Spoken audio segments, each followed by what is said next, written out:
First ഒരു image open ചെയ്യണം.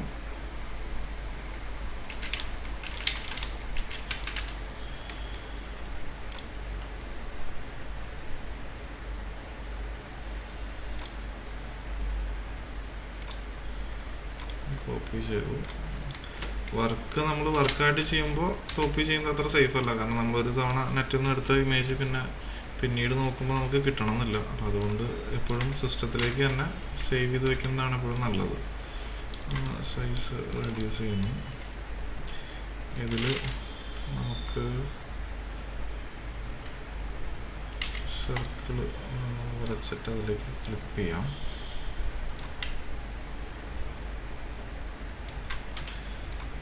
വരച്ച് പിക്ചർ മേലെ ഇട്ട് ക്ലിപ്പിംഗ് മാസ്ക് Ctrl+Alt+G അടിച്ചു കഴിഞ്ഞാൽ ക്ലിപ്പിംഗ് ആവും. അപ്പോൾ ഇതിലിപ്പോൾ സ്ട്രോക്ക് നമുക്ക് ഓപ്ഷൻ ഉണ്ട്. ഫില്ലിലാണ് ക്ലിപ്പിംഗ് നടക്കുന്നത്. സ്ട്രോക്ക് നമുക്ക് ആവശ്യമുള്ളൊരു കളർ കൊടുക്കണമെങ്കിൽ കൊടുക്കാം. നമ്മളുടെ റെഫറൻസ് നോക്കിയിട്ട്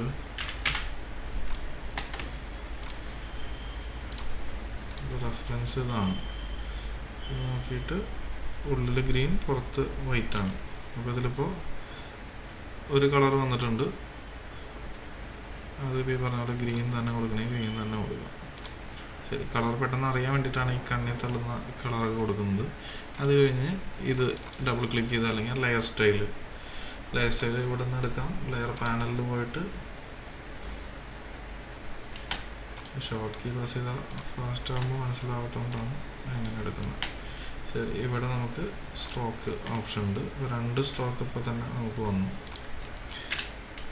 നമുക്ക് ആവശ്യമുള്ള സൈസിൽ മാറ്റി കൊടുക്കാം. വൈറ്റ് വേണമെന്നുണ്ടെങ്കിൽ വൈറ്റ് കൊടുക്കാം. വൈറ്റ് കൊടുത്ത് അറിയണമെന്നുണ്ടെങ്കിൽ ബാക്ക്ഗ്രൗണ്ടിൽ ഏതെങ്കിലും ഒരു കളർ നമുക്ക് ഫില്ല് ചെയ്യാം. ഓക്കെ, ശരി. അപ്പോൾ ഇങ്ങനെ 2 സ്ട്രോക്ക് വന്നു. ഇനി നമുക്കിതിൽ കൊടുക്കാനുള്ളത് ഈ പുറത്തുള്ള ഒരു പീസാണ്. വൈറ്റ് കുറച്ചും കൂടെ കൂടുതലാണ്. ഓക്കെ, ഇനി പുറത്തുള്ളത് ഇതുപോലെ ഹാഫായിട്ടൊരു സർക്കിളാണ് വേണ്ടത്. അത് നമുക്ക് ഇതിൻ്റെ തന്നെ ഡ്യൂപ്ലിക്കേറ്റ് എടുക്കാം. ഓൾട്ട് പ്രസ് ചെയ്തിട്ട് വലിച്ചിട്ട് കഴിഞ്ഞാൽ ഇതിൻ്റെ ഡ്യൂപ്ലിക്കേറ്റ് ഇടുക. അല്ലെങ്കിൽ Ctrl+J പ്രസ് ചെയ്യാം. അതും ഡ്യൂപ്ലിക്കേറ്റിനുള്ള ഷോർട്ട് കീയാണ്. അതല്ലെങ്കിൽ പിന്നെ ഡ്രാഗ് ചെയ്ത് ന്യൂ ലെയറിൽ ഇവിടെ ഇട്ടാലും ഡ്യൂപ്ലിക്കേറ്റ് വരും.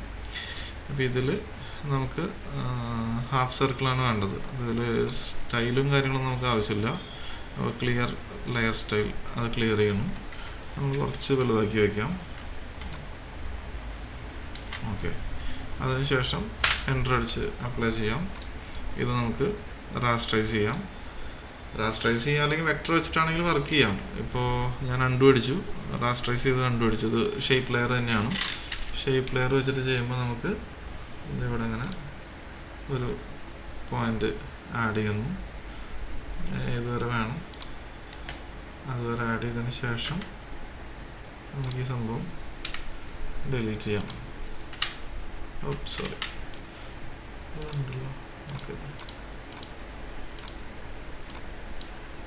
ഓക്കെ, കറക്റ്റ് ഇത് മാത്രം സെലക്ട് ചെയ്യുക. സെലക്ഷൻ ഇതിലേക്കും കൂടെ വരുമ്പോഴാണ് ഈ ടോട്ടലായിട്ട് പോകുന്നത്. ഇപ്പോൾ സെലക്ഷൻ കറക്റ്റ് ഈ നോഡിലേക്ക് വരുത്തി ഡിലീറ്റ് ചെയ്തു. ഇങ്ങനെ നമുക്ക് സിമ്പിളായിട്ട് ചെയ്യാം. പിന്നെ ഇതിൽ കുറച്ചും കൂടെ അകത്തേക്ക് പുറത്തേക്ക് വേണം തള്ളി നിർത്തണമെങ്കിൽ നിർത്താം. ഇതിൽ ഓക്കെ, ഇതുപോലെ തന്നെയാണ് വന്നിട്ടുള്ളത്.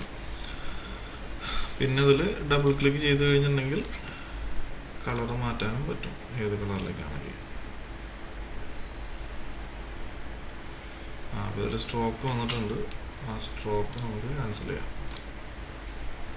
ഓക്കെ, ഫില്ല് നമുക്ക് ഇവിടുന്ന് ഈസി ആയിട്ട് ചേഞ്ച് ചെയ്യാം. ഏത് കളറിലേക്കാണെങ്കിൽ ഫില്ല് ചേഞ്ച് ചെയ്യാം.